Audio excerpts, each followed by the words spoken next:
কাজাখস্তানে 11তম বিশ্ব শক্তি উত্তোলন ও incline bench press চ্যাম্পিয়নশিপে দুটি সোনাজয়ী বাংলা তথা নবব্যারাকপুরের গর্ব বনানী বিশ্বাস। বাংলার এই পাওয়ার গার্লের জন্য আজ গর্বিত গোটা জেলা। 11তম বিশ্ব শক্তি উত্তোলন ও ইনক্লাইন বেঞ্চ প্রেস চ্যাম্পিয়নশিপে অংশ নিয়ে ভারতের হয়ে দুটি সোনা জয় বনানী বিশ্বাসের। জানা যায় 15 থেকে 19 জুলাই ওস্কিমেন কামেন গ্রোসে কাজাখস্তানে হওয়া এই আন্তর্জাতিক world strength lifting incline bench press প্রতিযোগিতায় সিনিয়র বিভাগে 23 থেকে 30 বছর ভারতের হয়ে প্রতিনিধিত্ব করেন বাংলার মেয়ে উত্তর 24 পরগনা জেলার নিউ ব্যারাকপুর পুরসভার 20 নম্বর ওয়ার্ডের পশ্চিম কোদালিয়ার বাসিন্দা বনানী বিশ্বাস।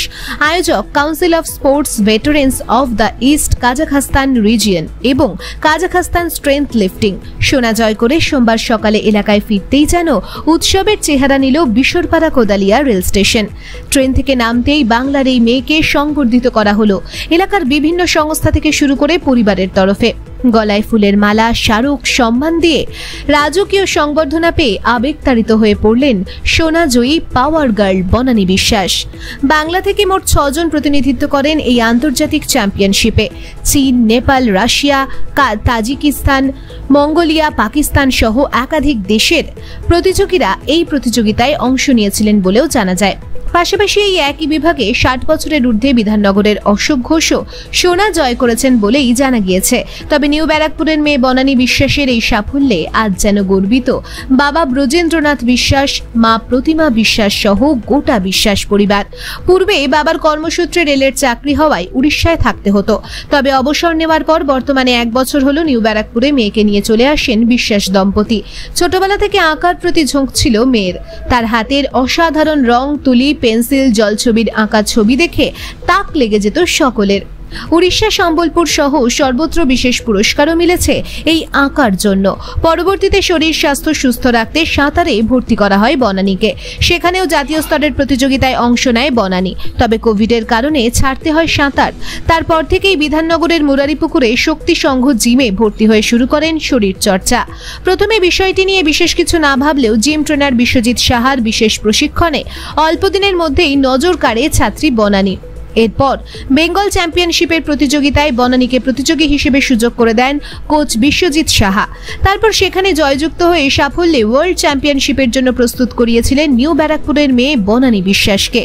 অবশেষে ছাত্রীর সোনা জয়ে রীতিমতো গর্বিত কোচ বিশ্বজিৎ বাবুও। সোনা জয়ী এই পাওয়ার গার্ল বনানী জানান, সবকিছুই যেন আজ স্বপ্নের মতো লাগছে। কখনোই আশা করেননি এত কিছু হয়ে যাবে। সিনিয়র বিভাগে বডি ওজন 65 কেজি, ইনক্লাইন বেঞ্চ প্রেসে 110 কেজি এবং বিশ্ব শক্তি উত্তোলনে মোট 337.5 কেজি ছিল। তবে নতুন প্রজন্মের ছেলে মেয়েদের কাছে তার বার্তা, বাবা মাকে সম্মান করার পাশাপাশি কখনোই হেরে গেলে চলবে না। কঠিন লড়াই করে এগিয়ে যাওয়াই আসল জীবন। বাংলার নিউ ব্যারাকপুরের এই পাওয়ার গার্লের জন্য যেন আজ গর্বিত গোটা জেলা। এটা টোটালি আনএক্সপেক্টেড ছিল। আর আমিও ভাবিনি কোনোদিন আমি এই সিলেকশনও হব আর গোল্ডও আনবো। আমি খেলতে গেছিলাম, স্যার যেরকম বলেছিল তুমি তোমার নিজের বেস্ট দাও, আমি আসলে নিজের বেস্টই দিতে গেছিলাম আর গোল্ড হয়ে গেল দুটো একসাথে। এই প্রতিযোগিতার সম্পর্কে মানে কিভাবে হয়েছিল, কি শুরু করেছিল, কিভাবে বলেন? আমাদের বাবার মানে লাস্ট ইয়ার রিটায়ারমেন্ট হয়, তখন আমরা ওয়েস্ট বেঙ্গলে শিফট করি। তারপরে আমি নিজেও জানতাম না যে কি করব, আগে কিছু বুঝিনি। তখন ছন্দা আন্টি ইনি আমাকে নিয়ে যান এনার জিমে। ইনি এখান থেকে ইন্ট্রোডিউস করায়। তারপরে জানুয়ারি মাসে হালি শহরে স্টেট লেভেল কম্পিটিশনটা হয়, সেখানে আমি ন্যাশনাল রেকর্ডগুলো ব্রেক করেছিলাম। তারপরে স্যারই নিজে চ্যানেলিং করে আমাকে সিলেকশনে নাম দেন আর ওয়ার্ল্ড চ্যাম্পিয়নশিপে আমার সিলেকশনটা হয়। তারপরে ওখানে গিয়ে কম্পিটিশনটা খেলে আসি। এটাতে স্ট্রেংথ লিফটিং বলা হয়, কিন্তু এতে একটা হয় ইনক্লাইন বেঞ্চ প্রেস আর একটা হয় স্ট্রেংথ লিফটিং, যেটাতে থাকে 2 হ্যান্ড বাইসেপ কার্লিং আর একটা থাকে হ্যাক লিফট। তো হ্যাক লিফট আর বাইসেপ কার্লিং এর আলাদা কাউন্টিং হয় আর ইনক্লাইন বেঞ্চ প্রেসের একটা আলাদা কাউন্টিং হয়। তো ইনক্লাইন বেঞ্চ প্রেসেও মানে 3টে লিফট থাকে আর এইগুলোতেও 3টে লিফট থাকে। মানে স্ট্রেংথ লিফটিংয়ে টোটাল 6টা লিফট নিতে হয় আর ইনক্লাইন বেঞ্চ প্রেসে 3টে লিফট নিতে হয়। টোটাল কত করেছে ফাউন্ডেজ সেটা কি বলতে? আর আমার ইনক্লাইন বেঞ্চ প্রেসে টোটাল হচ্ছে গিয়ে কত কত বুঝি স্যার 52.5 আর একটা 57.5। 160। ইনক্লাইন বেঞ্চ প্রেসে 117 কেজি ক্লিয়ার হয় আর বাইসেপ কার্লিং এ স্যার 27.5 আর 30, তারপরে 130 140, তারপরে স্ট্রেংথ লিফটিং এ আমার টোটাল 370 ক্লিয়ার হয়। মানে কোন কোন দেশ এখানে অংশ নিয়েছিল? এখানে অনেক দেশই ছিল, আমার যেটা ছিল সেটাতে চায়না, তারপরে কাজাখস্তান, তুর্কমেনিস্তান আর তাজিকিস্তান, এদের সাথে আমার ফাইট ছিল, আর নেপাল।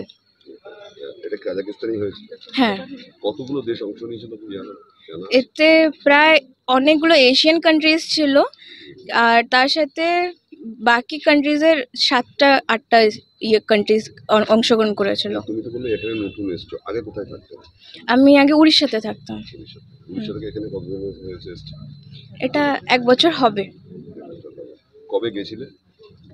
কোথায়? কাজাকিস্তান। কাজাকিস্তান আমরা এখান থেকে 12 তারিখে বেরিয়েছি। কবে ছিল কম্পিটিশন? 15 থেকে 19। তারপরে গোল্ড পেলে? একটা গোল্ড পেয়েছে না? দুটো গোল্ড পেয়েছে। এবার এই কি বলবে, মানে তোমাকে দেখে যারা শিখছে বা ইন্সপায়ার হবে তাদের উদ্দেশ্যে কি বলবে? মানে এই লড়াইটা কতটা কঠিন ছিল? আমি বলতে চাই যে লাইফ ইজ টোটালি আনএক্সপেক্টেড। তুমি যখনই ভাববে তুমি পড়ে যাচ্ছ বা তুমি হেরে যাচ্ছ, ভেবেও না যে তুমি হেরে যাচ্ছ, তুমি আরও আগের দিকে যেতে থাকো, কিছু না কিছু ঠিক আবার লাইফে আনএক্সপেক্টেড ওয়েতে এসেই যাবে। যেরকম আমি যেরকম ভেবেছিলাম আমার কিছু হবে না, কি হয়ে গেল, কোথায় এসে গেলাম, কিন্তু তারপর আমিও জানতাম না যে আমি ওয়ার্ল্ড চ্যাম্পিয়নশিপে যাব, তার থেকেও বড় জায়গায় যাব।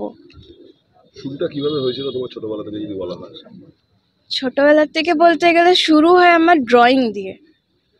ড্রয়িংটা করলাম, ড্রয়িংয়ে আমি অনেক 6 ইয়ার পর্যন্ত কমপ্লিট করলাম, সাথে ডান্স ড্রয়িং সব ছিল, ওতেও আমার ন্যাশনাল লেভেলের 2টো গোল্ড ছিল। তারপরে 12th পর্যন্ত আমি টোটালি পড়াশোনা এইসব নিয়েই ছিলাম, আমি স্পোর্টসে কখনোই ছিলাম না। 12th-এ পরে একটু হয় সবাই হেভি হয়ে যায়, আমি তাই ফিটনেসের জন্য সুইমিং স্টার্ট করি। তো সুইমিংয়ে গিয়ে করছিলামই, ঠিক করছিলামই। তারপরে একদিন কি হয়, আমার একটা বান্ধবী ছিল, সে সুইমিং পুলে ফটো নেয়, তো ওখানে এরকমই থাকে যে সবাই নিজেকে ফটো দিয়েই ইয়ে করে। তো তখন আমার প্যারেন্টস আমাকে বলছে, দেখ তুই একা যে ফটো তুলতে পারিস না, সবাই ওটা নিয়ে প্রক্সি নিচ্ছে। এটা আমাকে খুব খারাপ লেগেছিলো। তখনই মনে হয়েছিলাম আমি যেটা নেবো সেটা সবাই জানতে পারবে, এরকম আমার নিজের ফটো নিয়ে দেখাতে হবে না যে আমি সুইমিং করি বলে। তো সেইটার থেকে সেই জেদেই আমি সুইমিং স্টার্ট করি, তারপরে স্টেট ক্লিয়ার করি, স্টেটের পরে ন্যাশনালে যাই। হ্যাঁ, তারপরে ন্যাশনালও আমার ওখানে ভালো র্যাঙ্কে ছিল, আমি 11th নম্বরে এসেছিলাম হিটসে। তারপরে কোভিড এসে যায়, কোভিডে গিয়ে সুইমিংটা বন্ধ হয়ে যায়। আমি যেখানে, তারপর কোভিড মাঝে খুলেও যায়, তখন আমি গেছিলাম যেখানে আমি পড়তে যেতাম কলেজে, সেই রাস্তায় একদিন একটা খারাপ ইনসিডেন্ট হয়। তো তাই জন্য আমাকে 3 দিন আমি ডিপ্রেশনে থাকি প্রথমে।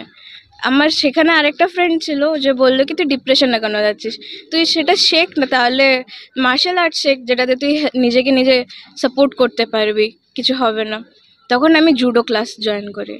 এবার জুডো ক্লাস জয়েন করাতে আমি জাস্ট 3 দিন হয়েছিল, তারপরে একটা কম্পিটিশন ছিল রেসলিংয়ের, সেই কম্পিটিশনে আমি যাই। ফার্স্ট টাইম যখন যাই তখন তো খুব খারাপভাবে হেরে আসি বাড়ি। তারপরে আবার ওখান থেকে আবার টার্নিং স্টার্ট হয়ে যায়, না এবার হেরে এসেছি তো গেছি, তারপরে এবার আমি কিছু হয়েই আসবো, যে আমাকে মেরেছে আমি তাকে মেরে আসবো। তারপরে এবার আমি যাই, তারপরে এবার আমি ওখানে ফার্স্ট তো হতে পারিনি, সেকেন্ড হয়েছে, কারণ কি না আমার লাস্ট মিনিটে আমার হাতের 3টে রিবকে ক্র্যাক করে, তো আমি আর ঘুরে দাঁড়াতে পারিনি, তাই আমার তখন সেকেন্ড হয়। ন্যাশনাল সিলেকশনটা তো হয়ে যায়, কিন্তু আমার হাতের কন্ডিশন ভালো ছিল না, তাই ছাড়তে হলো। তারপরে তো কন্টিনিউ করার জন্য আমাকে জিম স্টার্ট করলাম। এবার জিম স্টার্ট করাতে আস্তে আস্তে কম্পিটিশন খেলে এখন এই পজিশন। এই জিম স্টার্ট কি তুমি উড়িষ্যায় করেছিলে? কিন্তু গরমে কষ্ট হচ্ছে। তো এই জিম থেকে শুরু, তাই তো?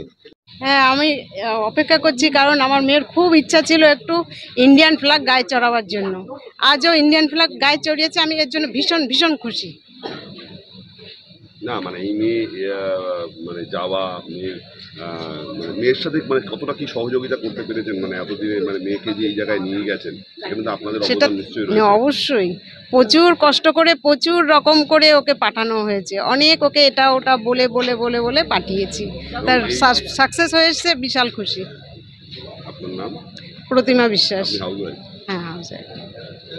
বললো আজকে এইভাবে মেয়েকে রিসিভ করতে এসেছেন এবং এত এটা তো লোক- আকাশচুম্বী, এর জন্য আমি প্রস্তুত ছিলাম না। কেন আমি ভাবতেও পারিনি যে ও এইরকমভাবে আনএক্সপেক্টেড জিনিসটা করে আসবে, যার জন্যে আমার তো আনন্দের কোনো সীমা নেই, যেটা আমি তো প্রকাশ করতে পারবো না সম্পূর্ণ, কিন্তু তার মধ্যে যতটুকু বলতে পারছি তাই আমি বলছি। আপনি পেশায় কি করেন? আমি পেশায় রেলে ছিলাম, রিটায়ার করেন? রিটায়ার করেছি 1 বছর হচ্ছে। মানে যখন রেলে চাকরি করতেন তখন উড়িষ্যায় থাকতেন? উড়িষ্যাতেই ছিলাম, তারপরে এখানে বাড়ি করে এখানে বাড়ি করে এসেছি। কিশোরপাড়ায় কোন জায়গায় আপনার বাড়ি? লিচু বাগান কলোনি, 20 নম্বর ওয়ার্ড, 38/8 হচ্ছে কোয়ার্টার নাম, আপনার নাম? নিয়ার বাই শতদল। আপনার নাম? ব্রজেন্দ্রনাথ বিশ্বাস। আপনার আপনি রিটায়ার করছেন? আমি রিটায়ার পারসন। चल चल चल चल चल चल चल चल चल चल चल चल ये क्या